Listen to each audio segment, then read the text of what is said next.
And if you no longer go for a gap that exists, you're no longer a racing driver.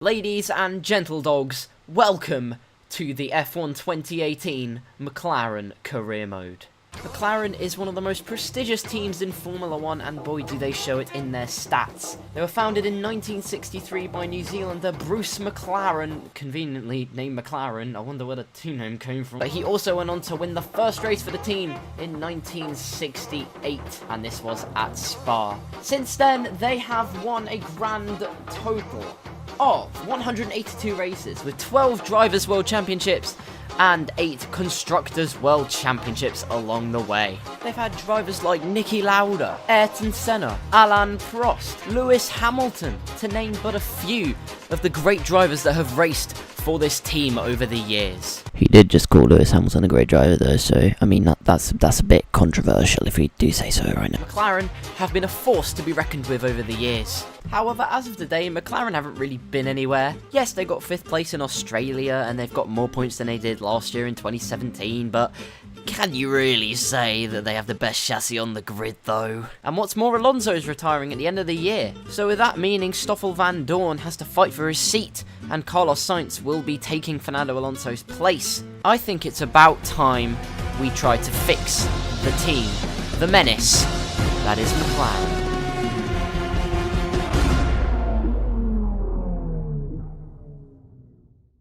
So here we are, guys, F1 2018, and immediately you've got to say, it is looking pretty nice. There are many different things we can do in this game. If you guys want to see any of them, just let me know, and I'll do them. To be honest, I'll probably do some other things as well, not just career mode on this game, but we shall see how it progresses over time. Without further ado though, let's just jump straight in to career mode. So first things first, we have our team selection, and if my introduction has not hinted to it enough, we are going to be taking the reins of the McLaren Formula 1 team. Just pausing things quickly so I can quickly run through one very crucial detail that I first missed when I opened up the game. As you can see, when it comes to attitude preference, McLaren prefer a sportsmanship-like attitude. So that means crediting the fans and the team, you get better rep with the team and whatever, and you get better stuff, basically. That's the best way I can explain it. Whereas another team, like Ferrari in this case, as I was on for the first one, prefer a showmanship-like attitude. So that is the cocky side, someone who thinks they are all the stuff, but turn out to be yet another UGE day. So with that all said and done, we can now finally move on to choosing our teammate. Now, choosing my teammate was actually a pretty difficult task because I had the choice of Alonso, the double world champion, try and get him his 3rd world title with McLaren, something he was hoping to probably have done. And on the flip side, we have Stoffel Van Dorn, who looks very, very sad. But I thought, considering Alonso is retiring at the end of the year, we should try and fill the boots of the man, the myth, the legend, that is him. So, for that reason, I have chosen Stoffel Van Dorn as my teammate for this career mode. So, after choosing Stoffel Van Dorn as our teammate, we get an achievement. Very nice. Those are my settings. Assists, we have none on. We are on the elite setting. No assists at all. So, we are on our own, basically. Ultimate difficulty on 102, because I'm not very confident. Full qualifying, lots of practice, and it should all be very good. So without further ado, let us jump right in to the paddock.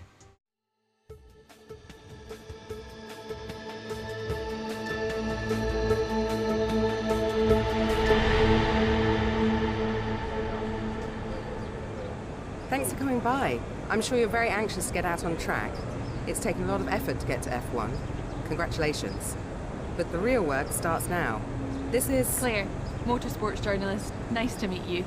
You'll be seeing quite a lot of me throughout the season. So, you had a pretty impressive junior career. How are you feeling about your move into F1? Do you think you have what it takes? Let's save the questions for a proper interview, shall we? That's a shame. I was so ready to answer some questions. I'm sure you'll have a lot more to talk about once there's been some action on track. I think we could fit you in after FP1 if you're free. That works for me.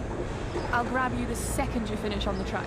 Remember, the relationship you have with the team can be affected by what you say to the media, so be careful. Anyway, it's time to catch up with Karl. What? Sorry, no, okay, we can't be having this. Have you seen this? Okay, no, this.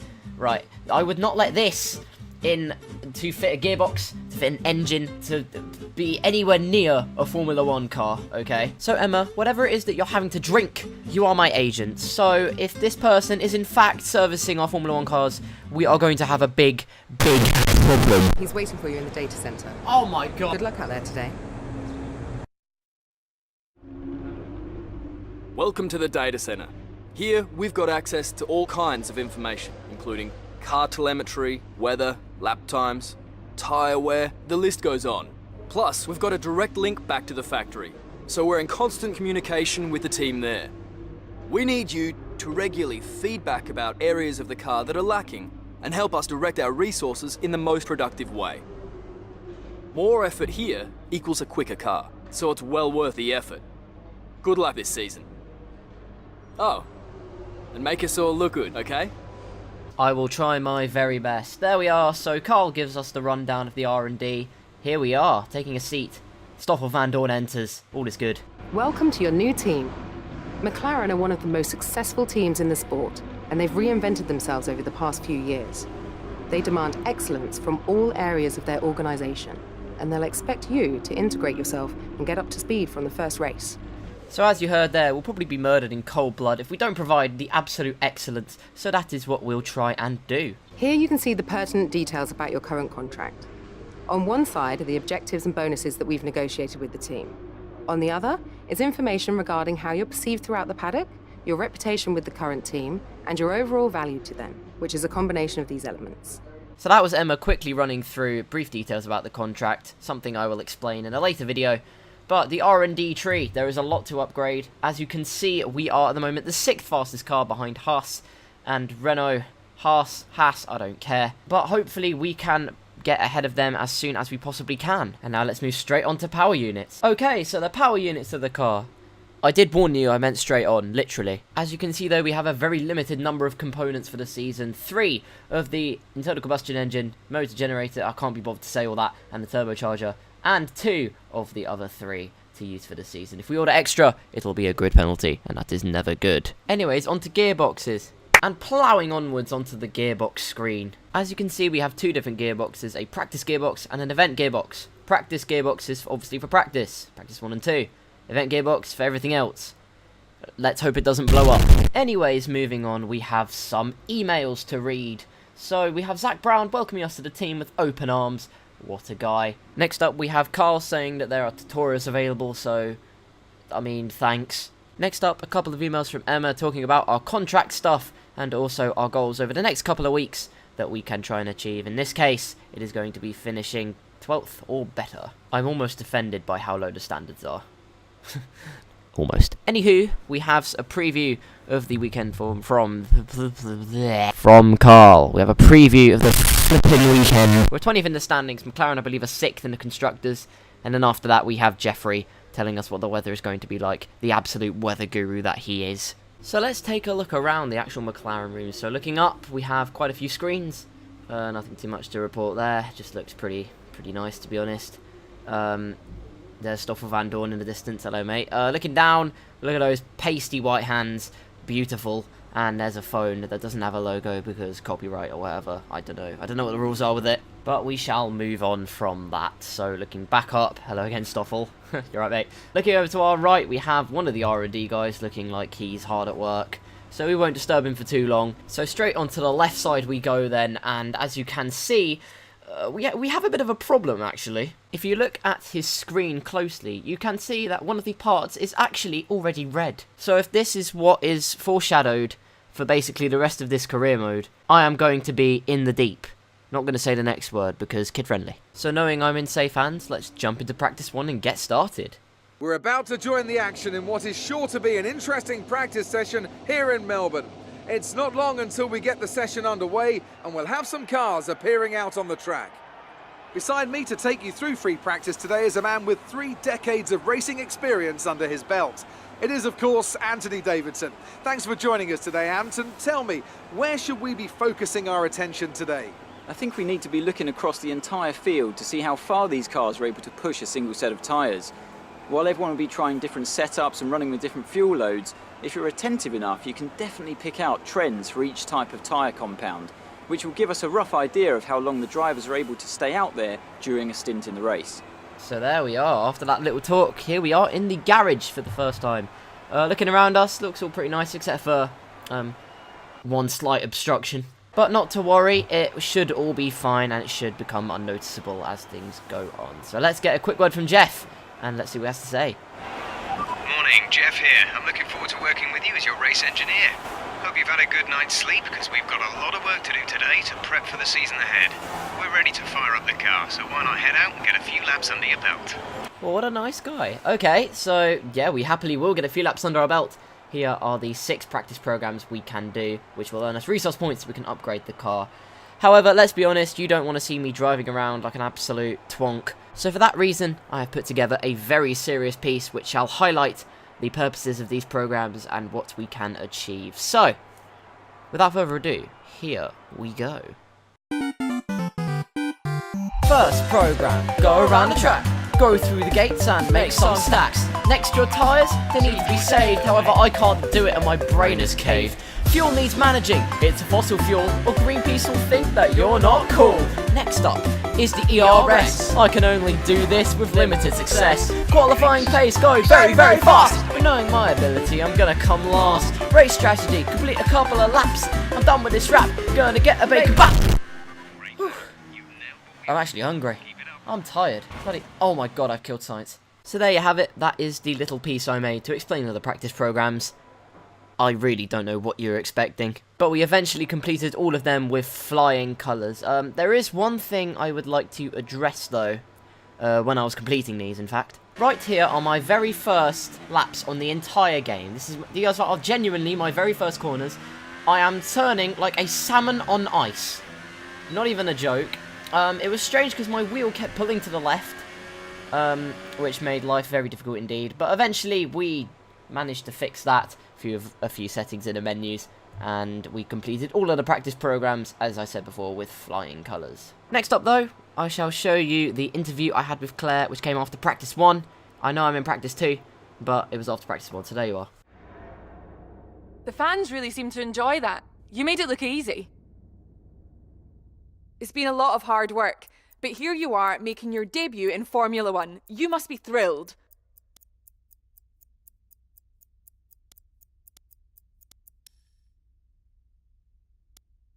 So how are you finding things at the team? Are you settling in?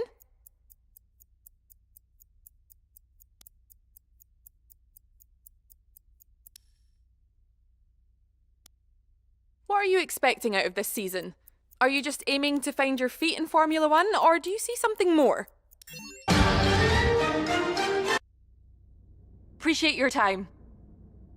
So there we are everyone, our first little glimpse of the media, and we've got to say it wasn't as bad as I thought it was going to be. We have quite a few resource points after the practice programs, over 2,000 of them to be exact. Quite a lot of upgrading to do in other words. Team reputation wise, after that little shunt with Karl Science, Renault don't like us very much. No surprise there, and we haven't changed much everywhere else in terms of our sportsmanship and whatever. So, on to emails then. Zach Brown giving us our season objectives to be basically best of the rest, and hopefully chasing the front runners. I can't see that happening personally, but your optimism will hopefully drive us forward. The rest of them, Emma said good luck, Jeff gave us a weather forecast, and that was basically it. Nothing too special. So there you are. Now all that's left is to get straight on to qualifying. Hopefully we can be best of the rest, but this game I'm not very confident on yet, so anything could happen. We could be knocked out in Q1 for all I know, so everything lies in the balance. So let's jump right into qualifying and let's see how we do. So here we are in the garage in Q1, our first qualifying session of F1 2018, and we are just going to get straight out onto the track. So clearing the garage, we are going to be one of the first out on track, and let's hope we do pretty well, all things considered. Firing up the V6 Turbo Hybrid with the halo on board, the flip-flop, and onto the track we must go. So for my very first lap on track, what I want is to not use any of the tyres whatsoever, basically. Well, obviously I have to use them, but the idea is that I don't want them to wear at all before I start the lap, so I have the most tyres that I possibly can, and hopefully not ruin anyone else. We let KarlsCars go through, actually, as a little nice gesture, because we all know what happened last time. So approaching the end of our little sighter lap as such, we're going to get ready for our first lap in anger, going a bit wide into the second to last corner, but putting everything into a higher fuel mixture and ERS mixture, so that when we come out of the corner, we have the most of the car that we possibly do. So coming across the line for our first qualifying corner of F1 2018, and it is pretty decent, actually, not too bad. I'll give the execution a grade B, because, you know, entry speed was good, but the exit wasn't as good. Confidence an A star, because going in 5th gear first try was quite an ordeal for me. I thought I was going to spin out, but luckily didn't on my first qualifying lap, so that is good. Overall, I shall grade that a 7 or an 8, because the grading system in this country isn't already messed up enough. Regardless, onwards we will go, past the first corner, approaching the third corner at a flying speed here in Q1. Late as you dare, breaking down to 3rd gear. Early on, well, easy on the throttle, should I say. Then 4th gear through here, nice and smooth. And we approached the end of the lap. It was a pretty smooth lap overall. Thought I could have done a bit better, but of course, you can never complain when it's one of your first laps doing a qualifying session on this game. So around the last couple of corners, bit wider the last corner, a bit sketchy. But with a bit of luck, hopefully we can get a good time, and it is good enough at the moment for P6, which isn't too bad at all. As we skip on forward though, as you can see, we have been demoted to P11, but luckily that is where we shall finish. Stoffel Vandoorne gets through as well, so overall it is a good session for the McLaren team.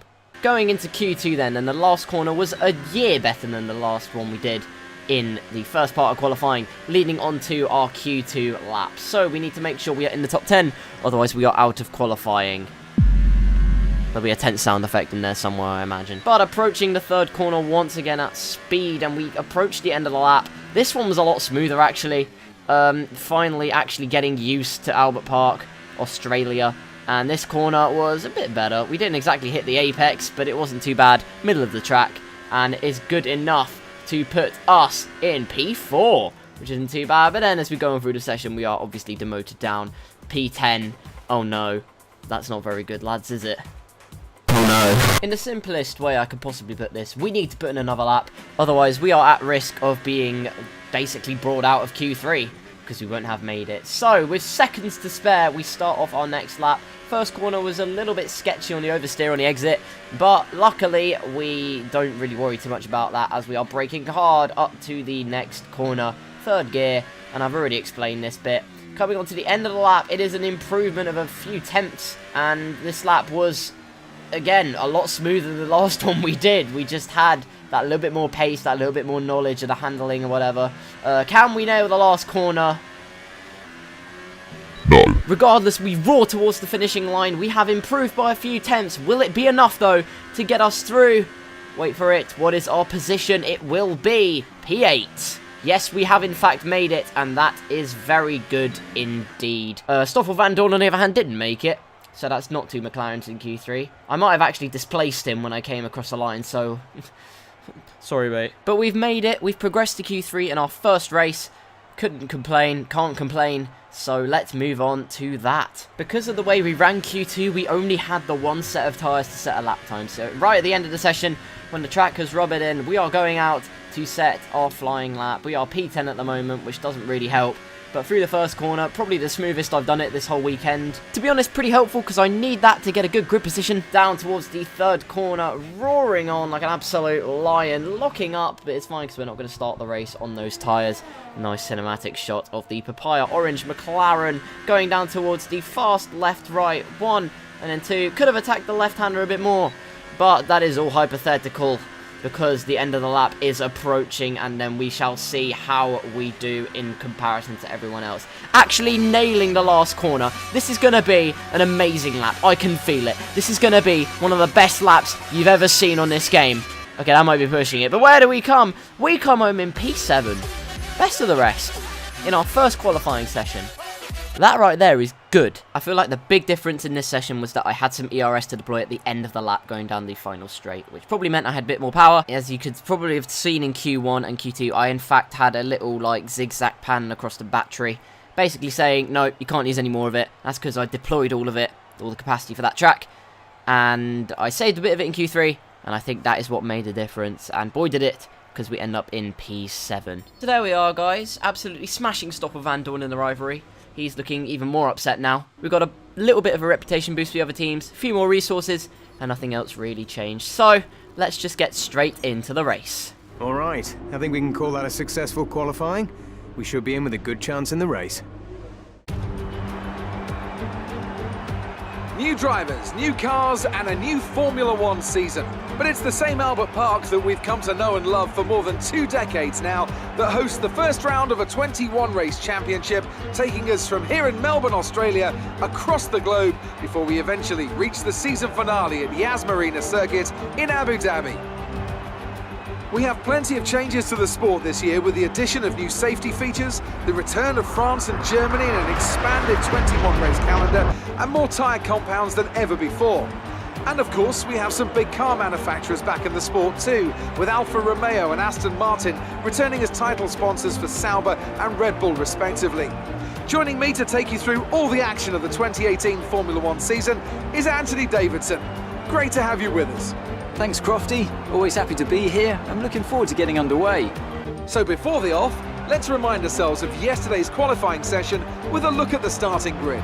Lewis Hamilton lines up on pole position, with Sebastian Vettel starting alongside. Looking down the rest of the grid, we have Raikkonen, Bottas, Daniel Ricciardo, and Verstappen, the scientist, Sainz, Hülkenberg, and Roman Grosjean, Van Dorn, Ocon, Brendan Hartley, and Magnussen, Gasly, Leclerc, Sergio Perez, and Sergei Sorokin. Ericsson and Lance Stroll rounds off the grid. We're in a better grip position than we were expecting. Let's see if we can hold on to it.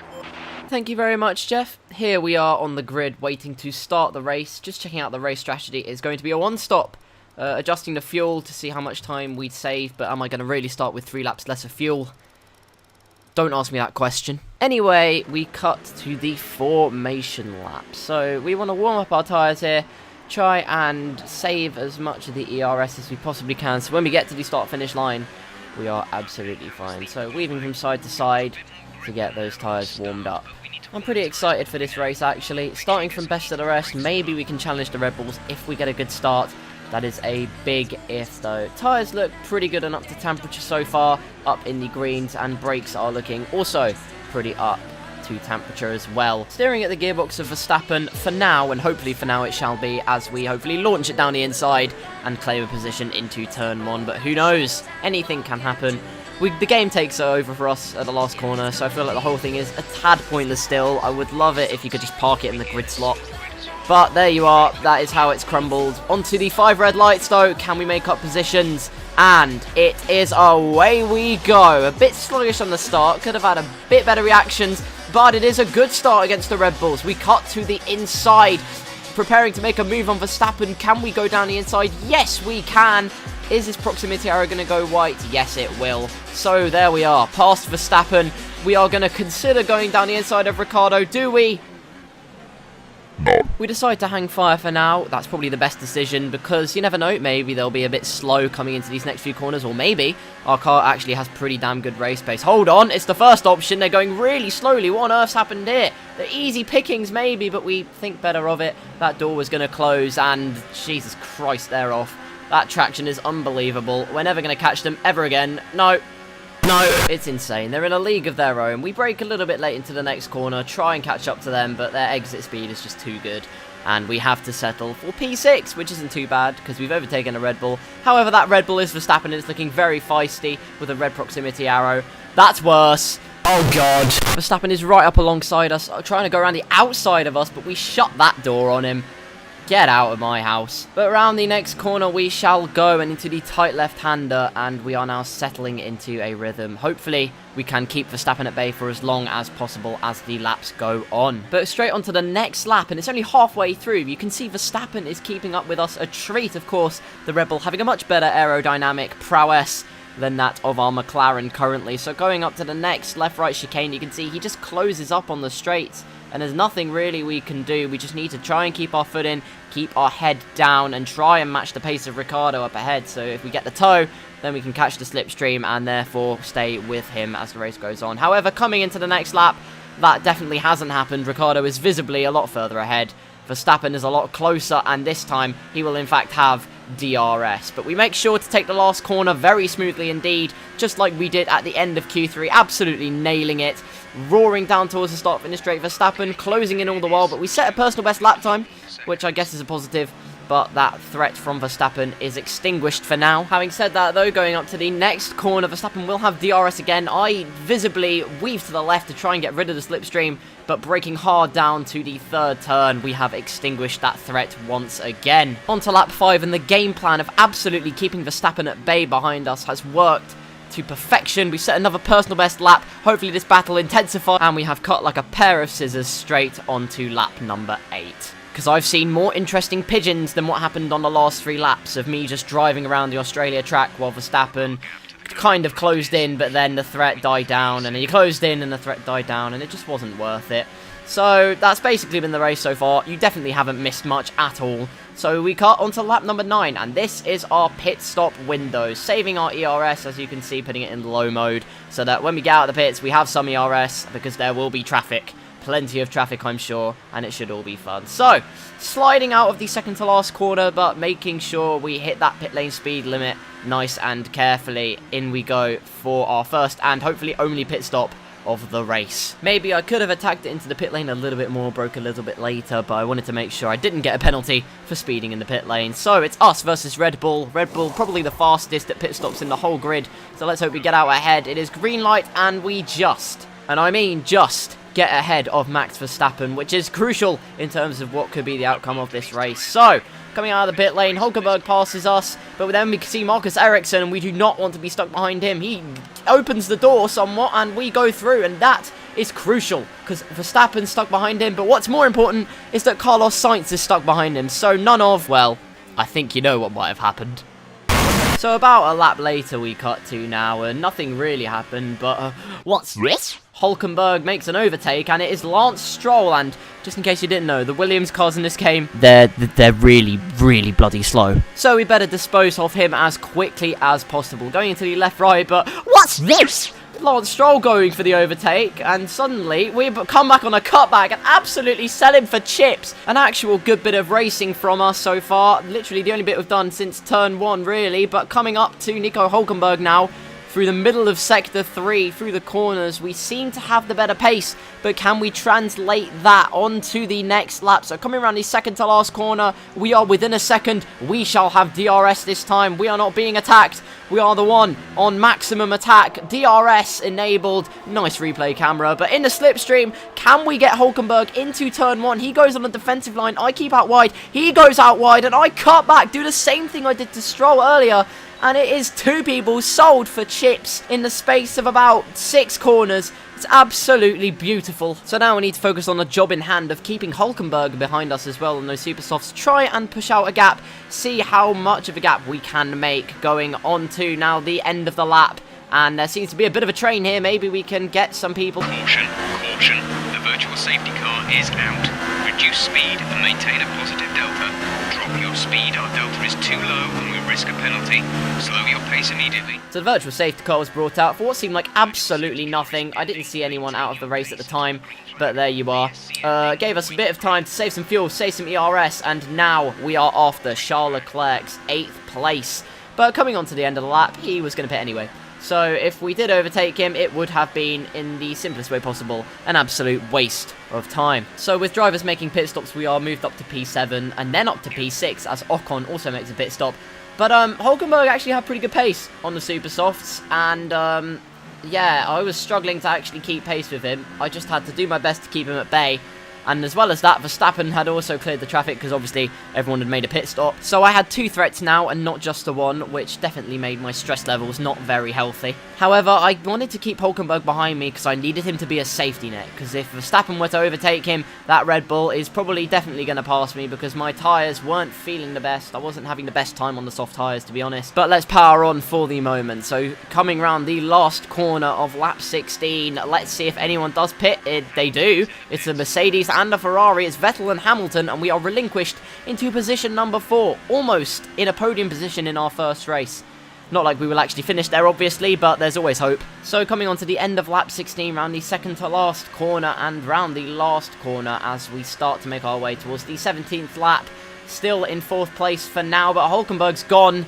And that is our safety net gone. But Raikkonen's also pit, so that is us up into P3, podium position. And suddenly, we could be in very good stead for a podium. However, that Red Bull of Verstappen is definitely going to be hot on our heels very soon if we are not careful. And downshifting one too many gears into one of the last corners of the circuit is not what I want to do. And going wide there is also what I not want to do. Anyway, moving on to the end of lap 18, and as you can see, Verstappen is now in prime position to have a go at us in this race. He's had better tyre wear than us, I reckon. We have been pushing like an absolute mad dog to try and get these tyres to work properly, to try and have the pace, but I think we've worn out our tyres. Verstappen is in good position, but as the laps went on, actually, he didn't really have the pace. We were in similar pace, so it was just lap after lap after lap of just going round the track and repeating exactly what we did for the first stint of this race, which was keeping Verstappen at bay. So at this point in the race, I'm thinking, do you know what? This race is actually going quite well, to be honest. The tyres started to come back to us a little bit. However, Verstappen did have a bit better pace than us, so I was thinking, yes, we've got a podium at the moment, and yes, we are managing to keep Verstappen at bay, but Raikkonen is also bringing up the rear on fresher tyres, so to spice things up a little bit, we just need, I don't know, a miracle. I don't know, the second coming of Christ, say. What is it going to be? Who knows? Full course caution. The safety car is out. Keep an eye on the delta. We need to keep it positive to avoid a penalty. Slow down. Maintain positive delta. Okay, so the last thing I expected in this race was a safety car. This time, genuinely nothing happened. I know what happened with the virtual safety car now. It's because Sirotkin retired. But genuinely, nothing happened. So, I go for a little bit of a strategy call. You saw earlier, I switched onto ultra soft tyres, and you can see my softs were completely cooked as I slid out of one of the final corners, but going into the pits, really flipping cautiously, no idea what was going through my head, but onto the ultra soft tyres, and yes, these are a slightly used set, but we will have a massive pace advantage over everyone around us, so hopefully we shall be able to absolutely scythe our way through the field. So trundling out of the pit lane, out we come onto the ultra soft tyres. We slip down to 10th behind Esteban Ocon, but crucially we are ahead of Nico Hulkenberg as we come out, so we do not need to worry about overtaking him, and we remain in the points just on the fringe in P10. Now we have to catch up to the safety car queue, which in lean revs and no ERS proved to be quite tricky, but on the next lap we made it there. Our tyres on about 8 to 10% wear, but now it's a case of keeping them warm, because in this game, if you don't warm up your tyres, you're in the deep. Again, not saying that word, because kid-friendly. So behind the safety car, behind Esteban Ocon, to get to our original position, we have to overtake 7 cars, and this is including some of the top guys as well. And yes, while they might be on tyres that are 2 compounds harder than ours, they still have much faster cars, and we have got to deal with that. So safety car is coming in at the end of lap 25. We are trying to keep our tyres warm and in the green zone, because you can see they are going slightly blue, which is not a good thing. But here we are, waiting patiently for the restart. Esteban Ocon first, my teammate just a place ahead of him, and then we shall hopefully be in business. Ready to go racing. Let's keep it nice and slow coming out of the second to last corner. ERS on maximum. Fuel on maximum, because we have a lot to burn as we were saving it. Out of the last corner, we are racing again. Everyone pikeying the slipstream down towards the first corner. Will we consider making a dive bomb on Ocon? Simple answer is no, because that would be really ambitious. But with the tyres that we have, I'm sure opportunities will come thick and fast. Roaring down towards turn 3. Again, can we try anything here?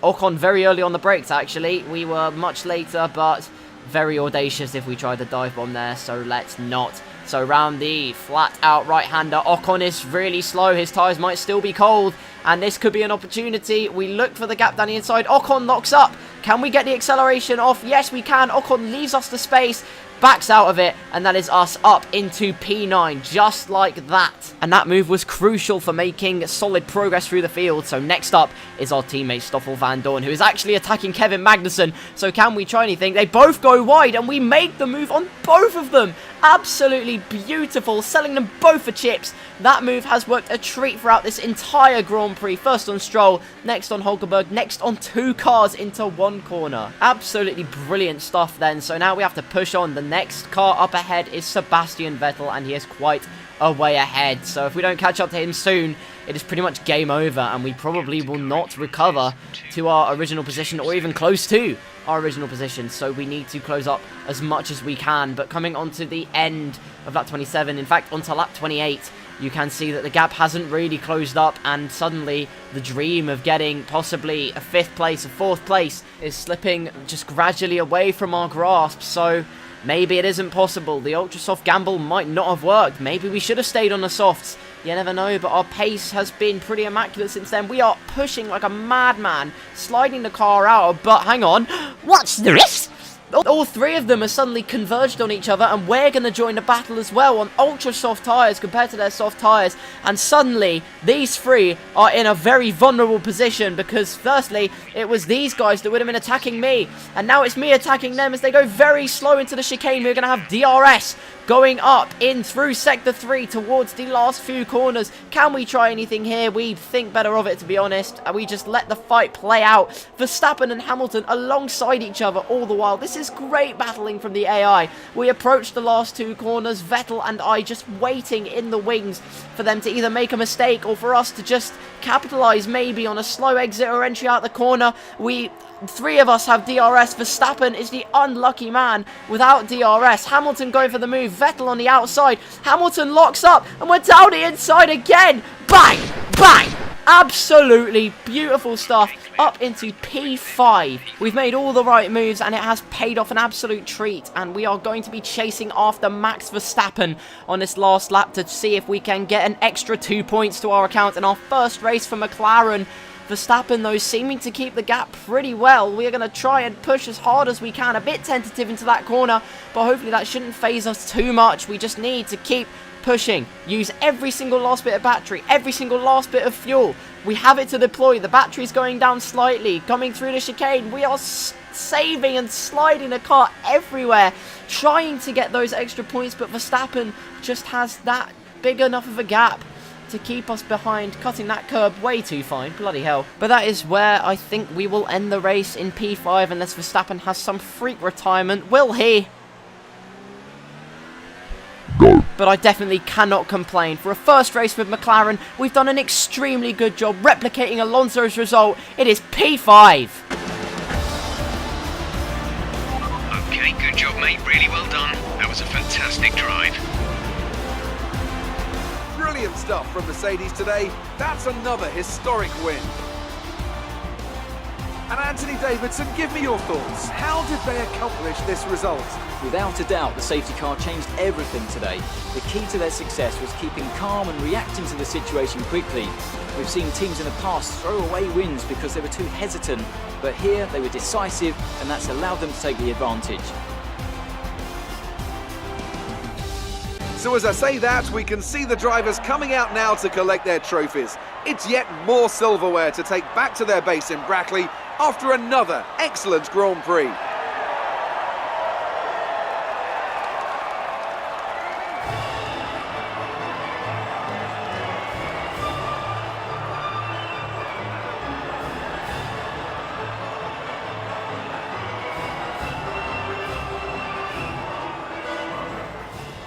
There you go, guys. I'm out of breath.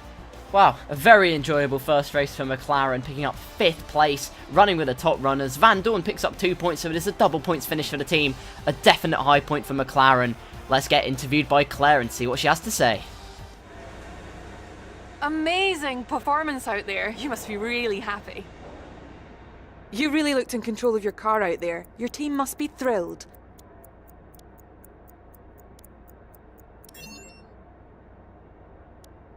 Did you have the wrong fuel strategy today, or was it your management? Okay, this one annoyed me slightly because of one very key point. This is just before we did the race restart, me behind Esteban Ocon on the end of lap 25. And as you can see, we have plus 1.36 laps of fuel. That is more than enough to burn. There is no need to manage any fuel. So clearly this is media PR pressure, and I'm not very happy. So in the end, I didn't admit I miscalculated, because I didn't. I just said it was the engine because banter. Appreciate your time. So there we go, not a bad opening account for our first race with the team. As you can see, we are still absolutely battering Stoffel Van Dorn in the rivalry, like a fish. So in terms of everything else, we get a bunch more resources from doing pretty well in the race. Our disciplinary record is okay. As you can see, our clean-up percentage was only 93 because I cut a couple of corners. Oops. But we end up with 2,711 resource points, in other words, quite a lot. Our reputation with the team's gone up a little bit, down with Mercedes, weirdly, and Red Bull, and Ferrari, but there you go, high expectations, what can you do? I'm perfectly happy where I am, thank goodness. Anyway, sportsmanship and veteran-wise, we are more veteran, and slightly towards sportsmanship, which is what the team wants to see as it's their attitude preference. We've received invitations to new historic events. You'll be able to choose whether or not to participate before the end of this weekend.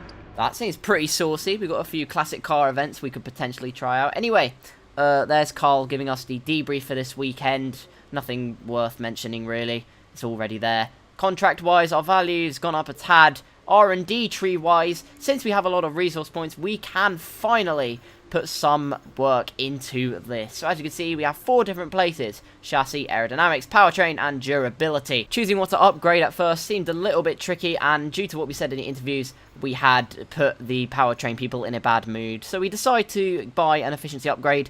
Between chassis and aerodynamics, I was struggling to pick it first, but considering the fact that aerodynamics-wise we are more behind Renault than we are on chassis, we decided to purchase an efficiency upgrade and then also a front wing flap minor upgrade that will be on the car in 2 weeks' time in China, hopefully. Moving on, looking at the power unit screen now, as you can see, it is at 10% overall wear, which isn't too bad, I suppose, considering we were running in the fastest mix for a while in that race. Gearbox is at 12% wear, though, which is quite worrying, because that's worn out pretty fast.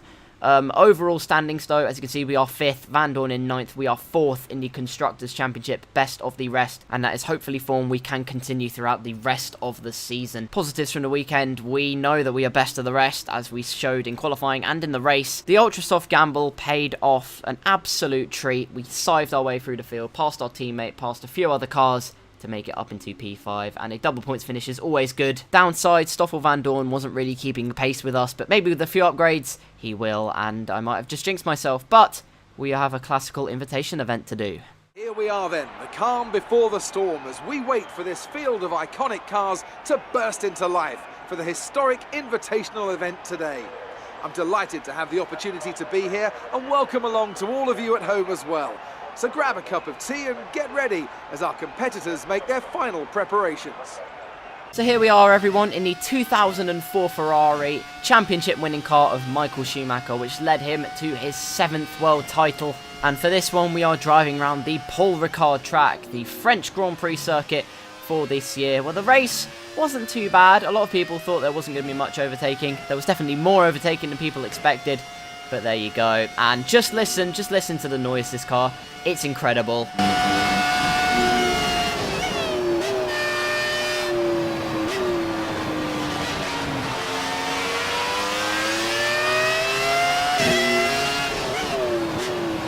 Ah, the good old days of Formula 1 when V10s were the engines, the powerhouses.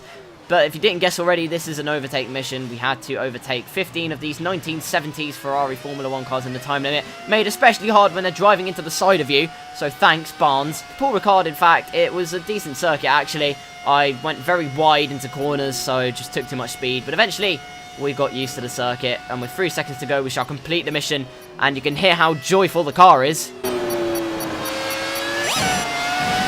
Sounding like an overly excited mouse. But there we go. We passed the mission with absolutely flying colours. Take a shot for every time I said that. Congratulations on your success in the invitational event. There may not be points or prizes, but it still helps you look good.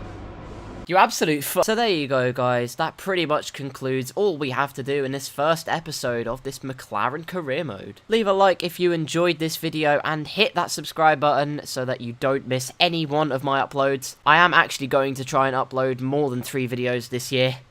I promise. Hopefully we can bring the good momentum that we had in this race forward into the next one. So until then, thank you so much for watching this video, and I shall see you next time.